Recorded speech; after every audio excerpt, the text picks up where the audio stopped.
Hey, welcome. My name is Martin. I'm CEO of StreamBee. Let me show you what StreamBee can do for creators today.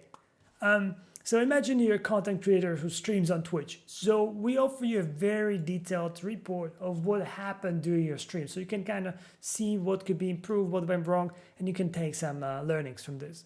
So we break down stream into overview, engagement, viewers, and VOD review.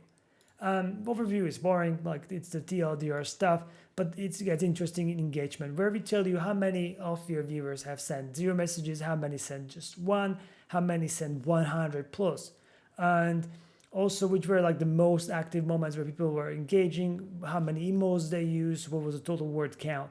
In viewers tab, we tell you how many of your viewers are returning, how many of them were new and were watching your stream for the first time, how much time does it take for the new viewers to follow you, what is your new viewer conversion rate, what is your retention rates, and what are the moments where people were leaving.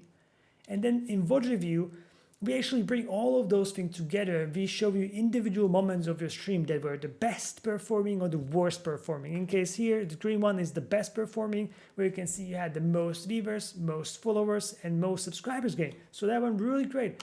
But you can watch it and you can find out what you did or what happened, maybe something cool in game, or maybe you did really something funny.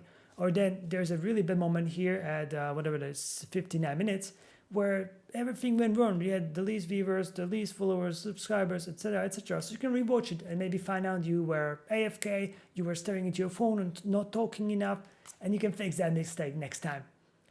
We also help creators identify which games are best for them to stream, looking across different KPIs. And we also help them identify which time of the day they should stream. Weekends, comparing weekdays, but also individual days to find the best time slot for each day. Which day to stream in general. Maybe you'll find out that Mondays are the best or Sundays, look at this. And then also how long to stream for, because maybe 3-hour long stream is all you need to do and you don't have to stream for 4 hours or 6 hours, because then it's diminishing returns. And we also track all the platforms that you use and put it all in one dashboard so you can actually see how you're growing across all these different media. So we currently have Twitch, YouTube, Discord, and Twitter, more coming very soon.